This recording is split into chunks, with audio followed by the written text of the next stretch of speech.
This is డిఎల్ఎన్ Sastry. మీరు వెనక వైపు చూస్తున్న వీడియో బేతంచెర్ల గౌరుపేటకు చెందిన ప్రాంతం వీడియో. ఈ గౌరుపేటలోంచి బయటికి పోవడానికి రోడ్డు ఏర్పాటు చేయండి, వసతి ఏర్పాటు చేస్తే ప్రజలకు సౌకర్యవంతంగా ఉంటుంది, బాగుంటుందని చెప్పి మున్సిపల్ కార్యాలయం చెప్పడం జరిగింది.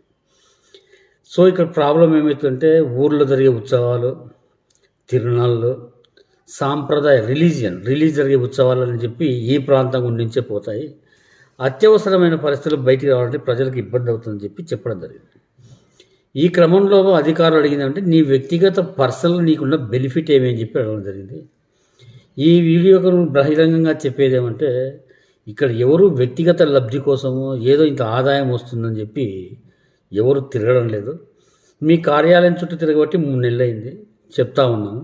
సో మీ చుట్టూ తిరిగి మిమ్మల్ని అన్నీ ఎక్స్ప్లెయిన్ చేసి అన్నీ వివరంగా చెప్పాల్సిన అవసరం లేదు. ముఖ్యంగా అది మీ ప్రాథమిక బాధ్యత. ఫండ్స్ వస్తున్నాయి, పన్నులు వస్తున్నాయి, పైగా సమాజానికి సేవ చేస్తాము, మీ కష్టాలు ఏమంటే వచ్చి చెప్పుకోండి అని చెప్తున్నారు కాబట్టి వచ్చి చెప్పడం జరిగింది. ప్రజలకు వచ్చి అడిగే ధైర్యం లేదు, ప్రశ్నించే మనస్తత్వాలు లేవు, మాట్లాడాలా అడగాలి అని చెప్పి ఆలోచన లేదు. సో నాకు చదువుకున్నవాడిని కాబట్టి నాకు ఆలోచన ఉంది, ప్రశ్నించే విధానం ఉంది. వచ్చి బేతంచెర్ల మున్సిపల్ ఆఫీసులో చెప్పాను. మరి బహిరంగంగా చెప్పేదంటే మీ బుద్ధి పుడితే వెయ్యండి, లేకుంటే అవసరం లేదు.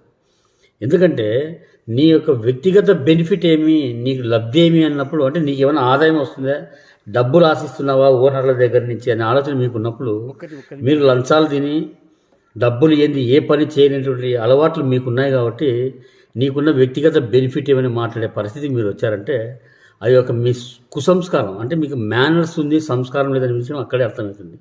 ఒక వ్యక్తి సమస్యకు వస్తే సమస్యను అర్థం చేసుకోవాలి, కానీ వ్యక్తిగతంగా నీకు బెనిఫిట్ ఏమి అని అడిగే పరిస్థితికి వచ్చినారంటే ఏ స్థాయిలో ఉండాలి. ఇంత మార్పు జరిగి పబ్లిక్ సర్వీస్ చేయండి అని చెప్పి ప్రభుత్వాలు, ముఖ్యమంత్రులు, ఉప ముఖ్యమంత్రులు చెప్తా ఉంటే అభివృద్ధి చేయండి అయ్యా, ప్రజలకు ఇబ్బంది అవుతుంది, ముఖ్యంగా రైతులకు, విద్యార్థులకు ఇబ్బంది అవుతుందని చెప్తే నీకు పర్సనల్ బెనిఫిట్ ఏమి అని చెప్పి అడిగే పరిస్థితికి వచ్చిందంటే దానికి మిమ్మల్ని ఏం చెప్పలేము. ఎందుకంటే మీకు లంచాలు ఇవ్వండి ఏ పనులు చేయరు, మీకు దానికి అలవాటు ఉన్నారు. మీకు లంచం ఇస్తేనే పని చేసే అలవాటు ఉన్నారు కాబట్టి మీరు అదే అనుకుంటున్నారు, నేను పని చేసి పెట్టండి అంటే నేను లబ్ధి కోసం వస్తున్నాను. ఇక్కడ ఎవరు లబ్ధి కోసం రావట్లేదు, ఎవడు ఆశించలేదు. డైరెక్ట్ చెప్తాను, మీకు సంస్కారం అనేది ఉంటే ఆ సమస్యను పరిష్కరించండి, మీకు సంస్కారం అనేది లేకపోతే వదిలేయండి. ఇంకా మీ దగ్గరికి వచ్చి డిగ్నిటీగా చెప్పినప్పుడు వచ్చి మాట్లాడినా అర్థం చేసుకుంటారు అనుకున్నా. బేతంచెర్ల మున్సిపల్ అధికారులు చెప్తే అర్థం చేసుకుంటా అన్నారు. అర్థం చేసుకోకుండా నీకు బెనిఫిట్ ఏమి అని నన్ను అడిగినప్పుడు నాకు ఆ బెనిఫిట్ల గురించి అవసరం లేదు. మీరు రోడ్డు వేసినా ఒకటే, వేయకున్నా ఒకటే. మీరు వేస్తే సహాయం చేసినారు, డ్యూటీ చేసినారు, ప్రజల సమస్యను అర్థం చేసుకుని ప్రజలకు సహాయం చేసినారు అనుకుంటారు. చేయలేదు అనుకోండి, ఎవరి జీవితాలు కానీ ఎవరి బ్రతుకులు కానీ ఎవరి మార్గంలో వాడిపోతారు. అంతే తప్ప నీకు బెనిఫిట్ ఏమని చెప్పి నేను మీ చుట్టూ తిరిగి నా విలువైన టైం వెచ్చించి మీ దగ్గరికి వచ్చి మీరు చెప్పి అన్నీ ఎక్స్ప్లెయిన్ చేసిన తర్వాత నీకు బెనిఫిట్ అప్పుడు నాకు అవసరమే వచ్చింది. బుద్ధి ఉడితే వేసుకోండి, లేకుంటే వదిలేయండి. మీకు చెప్పాల్సిన బాధ్యత చెప్పినాను, మేము అర్థం చేసుకుంటే చేసుకోండి, అవసరం లేదని నిర్ణయానికి వస్తే వదిలేయండి. నేను మిమ్మల్ని పలకరియను, అడగను, మీకు నచ్చితే చేయండి, లేకుంటే వదిలేదు. కానీ మీరేదో లంచాలు తీసుకొని మీకు లంచం ఇస్తేనే పనిచేసే నేచర్ మీకు ఉన్నప్పుడు నేను డబ్బుల కోసం పనిచేసేవాడిని కాదు, డబ్బులు ఆశించే వ్యక్తిని అంతకన్నా కాదు. ఎవరి పనో చేసి పెట్టి ఇవన్నీ డబ్బులు తీసుకోవాల్సిన అవసరం లేదు. నా పద్ధతులు లేకపోతే నాకు ఉండాల్సిన ఆదాయాలు ఉన్నాయి, నాకు ఉండాల్సిన మార్గాలు ఉన్నాయి, నా జీవనం నాకు తప్పదు. కాబట్టి మీరు రోడ్డు వేసినా ఒకటే, వేయకున్నా ఒకటే. ఇంతమందికి పట్టినప్పుడు నాకు ఒక్కరి కింద పట్టింది. పైగా టౌన్ ప్లానింగ్ ఆఫీసర్ అడిగింది అంటే నీ వ్యక్తిగత బెనిఫిట్ ఏమి అడిగినాడు. మరి ఆయన పని చేసి పెట్టాయా అని చెప్పి జీతం ఇస్తున్నప్పుడు ఆయన పని చేయనప్పుడు ఆయన బెనిఫిట్ ఏమి, ఆయన ఏమాశిస్తున్నాడు?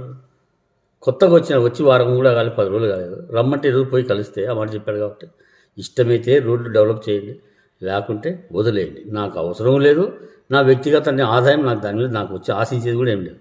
సో అర్థం చేసుకుంటారు, మీకు బాధ్యత ఉంది.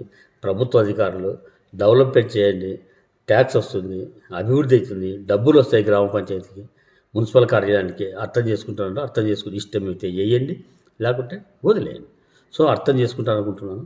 So this is incredible India. నిజంగా ఈ దేశం చాలా ఇంక్రెడిబుల్ ఇండియా.